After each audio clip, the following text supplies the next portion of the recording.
बहुत ही गुस्सा हुआ है उनको।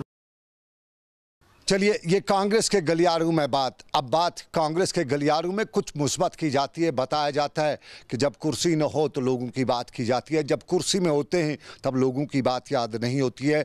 कश्मीरी ये भी कहते हैं कि जितना कांग्रेस से उन्हें सहना पड़ा इतना उससे किसी और से नहीं सहना पड़ा है, और अक्सर कश्मीरी कहते रहते हैं। लेकिन कश्मीर में आवाम को मसाइल और उन्हीं मसाइल का अजाला करने के लिए बसीर अहमद खान ने आज श्रीनगर में अवामी दरबार भी मुनक्कद किया, जिस दौरान आवाम के मामलात और मसाइल सुने गए। कुछ मामलात और मसाइल को मौके पर ही निपटाया गया, कुछ के हवाले से यकीन दिलाया कि आने वाले दिनों में उन्हें हल किया जाएगा।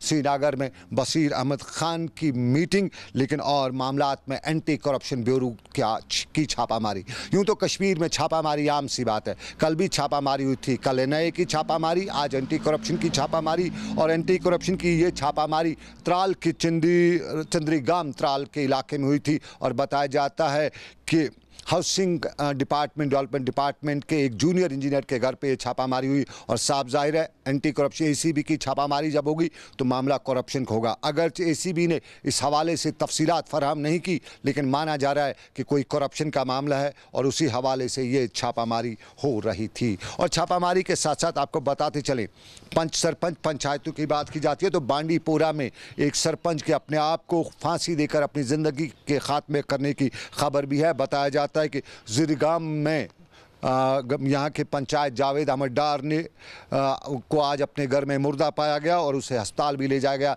तमाम डॉक्टरों ने उसे मुर्दा करार दिया। उसकी तबी लवाजमात पूरी करने के बाद उनकी मैयत, उनकी लाश को लवाकीन के सुपुर्द किया गया। पुलिस ने मामले की तहकीकात शुरू कर दी है, लेकिन कुछ लोग बताते हैं कि खुदकशी है, लेकिन पुलिस ही बताएगी कि असल में क्या ये खुदकशी है या कोई और मामला है।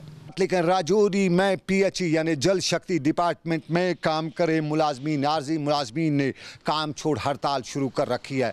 और सरकार के मुलाजमीन की इस काम छोड़ हड़ताल की वजह से वहाँ पे लोगों को पानी पहुँचाने की परेशानी हो रही है, किल्लत का सामना करना पड़ रहा है। और ये भी मुलाजमीन मांग करें कि उन्हें मुस्तकिल किया जाए और मिनिमम वेज एक्ट उन पर लागू किया जाए ताकि उनकी मुश्किलात दूर हो सकें। वहाँ की इंतज़ामिया भी कहती है कि इनकी हड़ताल की वजह से आवाम को पानी की सप्लाई फराहम होने में खलल पैदा हो रही है।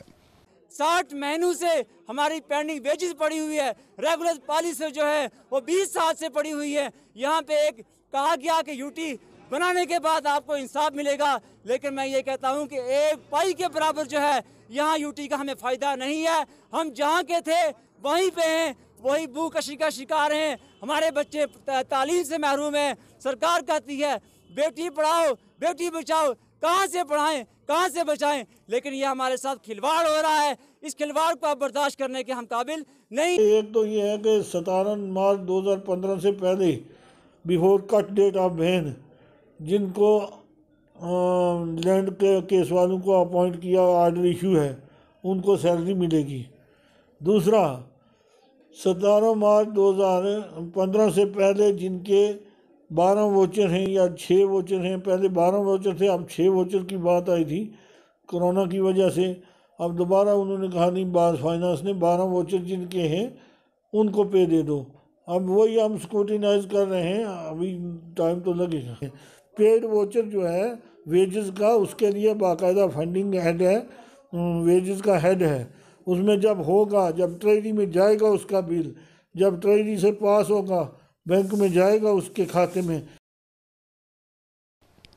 ये राजौरी की बात, लेकिन शहर की बात भी करें। हमारा जल शक्ति डिपार्टमेंट, हमने कई बार बोला कि नाम इसका बदला गया था, इसको शक्ति का नाम दिया गया था, लेकिन शक्ति क्या, इसमें अब कुछ भी नज़र नहीं आता है। अगर सही कुछ में होता तो शहर में पानी की किल्लत नहीं होती। लाल बाज़ार से लेके खादनियार तक हर जगह से पानी की किल्लत की परेशानी उस वक़्त भी हो रही है जब नदी नालों में पानी की बहुतात है। और शहर श्रीनगर में पानी की किल्लत की सबसे बड़ी वजह बताया जाता है कि नहर जो है, जो शहर श्रीनगर के मेन सप्लाई लाइन है, उसमें कहीं रुकावट है, और उस रुकावट को दूर करने में ये जल शक्ति डिपार्टमेंट नाकाम है, पूरी तरह से नाकाम है। और जल शक्ति डिपार्टमेंट यानी पीएचई डिपार्टमेंट के मुलाजमीन ये भी बता रहे हैं, कुछ अहदेदार ये भी बता रहे हैं कि उसके लिए जो फंड्स आए हैं वो कमिश्नर साहब ने अपने पास रखे हैं, उन्हें वागुजार नहीं किया जाता है। और अगर वो फंड्स वागुजार हो जाते तो वहाँ पे काम हो जाता, वो रिपेयर हो जाती, नहर की कनाल की मरम्मत हो जाती, पानी आ जाता, शहर को भी पानी मिलता,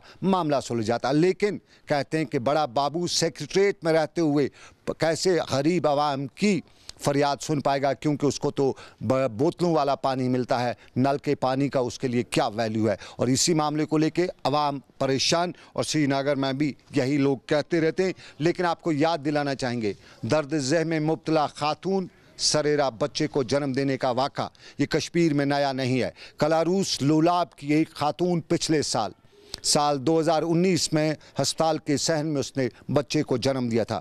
तब वाविला उता श्रीनगर के बिमनाक इलाके में सरेरा बच्चे को जन्म दिया था। और आज भी उसी इलाके के खातून के रिश्तेदारों के इल्ज़ाम है कि उनकी एक खातून को, उस इलाके के खातून को आज राह चलते बच्चे को जन्म देना पड़ा, क्योंकि हंदवाड़ा अस्पताल से डॉक्टरों से रेफ़र किया बारामूला अस्पताल के लिए, और यूँ बारामूला पहुँचते